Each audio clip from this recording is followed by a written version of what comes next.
एक ना पैटर्न दिखाई देता है। 20 मार्च 2003 यूएस इन्वेडेड इराक।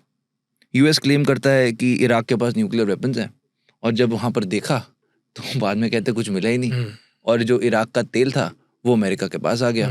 और उसके बाद एक टेरर ग्रुप वहाँ से आता है, अलकायदा, आइसिस, कहते हैं कि शुरुआत वहाँ से सीड जाना शुरू हो जाते हैं। 2011 में लिबिया में भी ये देखा गया कि गद्दाफी को बाहर कर दिया, पीछे से अमेरिका ने रेबल के जो वहाँ पे भी ग्रुप से उनको अच्छे से फंड किया। क्या ये सेम चीज़ ईरान में की जा रही थी? नहीं, ईरान में इसलिए नहीं की जा रही थी क्योंकि देखो ईरान का केस बिल्कुल अलग है। ईरान के साथ प्रॉब्लम ये है कि Iran has always been trying to establish their own nuclear weapon, because उनको ये लगता है कि that's the only way by which we can ensure our security.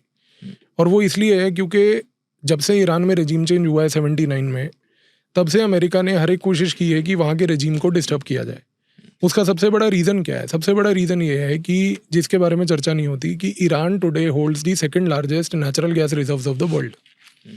तो ईरान के पास वो नेचुरल गैस रिजर्व्स हैं जो फ्यूचर फ्यूल है। आज ऑयल की कोई डिमांड नहीं है। Oil demand in the sense कि मतलब ऐसा नहीं है कि ऑयल को यूज नहीं कर रहे लोग, ऑयल कोई भी फ्यूचर फ्यूल के तरीके से उसको डिमांड नहीं कर रहा है। आज सऊदी अरेबिया जैसा देश खड़े होकर कह रहा मुझे इन्वेस्टमेंट चाहिए, यूएई कह रहा मुझे इन्वेस्टमेंट चाहिए। क्यों कह रहे हैं? क्योंकि उनको पता है oil is not the future is natural gas which they don't have, and Iran has the natural gas. And first largest natural gas reserve किसके पास है वर्ल्ड में? रशिया। एंड रशिया किसका दोस्त है? ईरान का। तो प्रॉब्लम किसको होगी? यूएस को, क्योंकि उसको चाहिए फ्यूचर फ्यूल का कंट्रोल। अच्छा, दो चीजें हैं आज की डेट में जो पूरा वर्ल्ड डिफाइन करेंगी आगे जाके। एक है रेयर अर्थ मेटल टेक्नोलॉजी, उसका कंप्लीट कंट्रोल चाइना के पास है। दूसरा है अपना जो कि नेचुरल गैस है, जिसका कंट्रोल रशिया, चाइना और ईरान के पास है। तो it is a permanent problem जो आने वाले समय में ये ग्लोबल वॉर्स को डिफाइन करने जा रहा है। सो इट्स नॉट कि यहाँ पे न्यूक्लियर वेपन किसके पास है या नहीं है।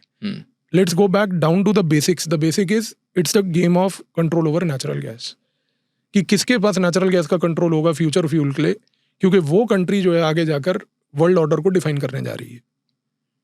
तो यहाँ पर सारा रूट कॉज ये छोटे मोटे फ्रिक्शन पॉइंट्स चलते रहेंगे कि हाँ ठीक है तुम्हारे पास न्यूक्लियर वेपन था, हाँ ठीक है हमने जो है बम फोड़ दिया। मतलब आप सोचो कि अमेरिका को आज की डेट में कितना क्रेडिबिलिटी क्राइसिस है उस घटिया देश के लिए, कि it has to stand up today and do a press conference to say कि हमने आपके न्यूक्लियर वेपन तबाह कर दिया है और न्यूक्लियर आर्सेनल को हमने फोड़ दिया। यार अगर आपने किया भी होता ना तो आपको ये बात बोलने की जरूरत नहीं थी। जिसका न्यूक्लियर आर्सेनल फूटा है वो कंट्री खुद ही आके बोलती कि हाँ मेरा फूट गया, खत्म हो गया। ईरान कह रही है वहाँ पे खड़े होकर कि हमने सारा न्यूक्लियर आर्सेनल पहले ही शिफ्ट कर लिया था, सारा न्यूक्लियर मटीरियल निकाल लिया था।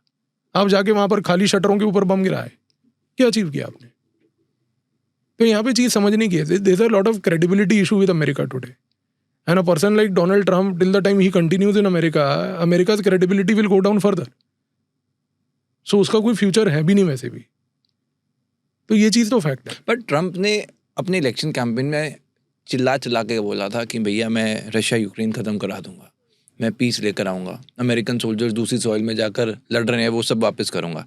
सो अब ये जो भी बातें थी उसको वो बिल्कुल उसके एब्सोल्यूट ऑपोजिट में काम देखो, क्यों कर रहा है? ट्रम्प एक कोई मेंटली स्टेबल आदमी नहीं है, ठीक है। He is a person with a narcissistic personality disorder. और आज की डेट में कोई भी नार्सिस्टिक पर्सनैलिटी डिसऑर्डर वाला व्यक्ति होता है ना, उसकी सिर्फ ईगो मसाजिंग करनी होती है। और नेतन्याहू जैसा आदमी जो है इजराइल का, उसको ये बात पता है, ठीक है। They know very clearly on how to massage the ego of this man. वो ईगो मसाज कर करके उसने उसको डेलिबरेटली इन्वॉल्व कर लिया इस वॉर में। आज की डेट में आप आने वाले 2 महीने में देखना कि अमेरिका में डोनाल्ड ट्रम्प के ऊपर इम्पीचमेंट मोशन आएंगे, उसको इम्पीच करने की कोशिश की जाएगी। वो इम्पीच होता है नहीं होता is a different matter, we are not concerned about it. The fact of the matter is कि अ सिटिंग प्रेसिडेंट, उसके ऊपर अगर इम्पीचमेंट मोशन आ रहा है तो आप ये चीज़ से अंदाजा लगा लीजिए कि उसकी क्या क्रेडिबिलिटी है, अमेरिका की पब्लिक में उसको लेके इस समय क्या हालात है। तो ये जो नार्सिस्टिक पर्सनैलिटी डिसऑर्डर वाले लीडर्स होते हैं ना, हेड ऑफ द स्टेट्स, इनके साथ यही प्रॉब्लम होती है। इनकी ईगो मसाज जब तक हो रही है तब तक ये ठीक है। जिस दिन इनकी ईगो के खिलाफ कुछ होगा, आप देखोगे कि इनका रवैया, इनका व्यवहार बिल्कुल बदल जाता है। So in short you are saying कि ये at the end of the day Israel ने अच्छे से ईगो मसाज करी और खींच लिया उसको, जिसके बाद से वो खींच लिया। मतलब गया। Even American system today was not interested very much जो ट्रम्प के साथ है to get involve in a war in Iran, but deliberately उसको लाना, because he Netanyahu today knows one thing कि he has no future in Israel after this. The day he relinquishes power in Israel, he is going to go into the jail.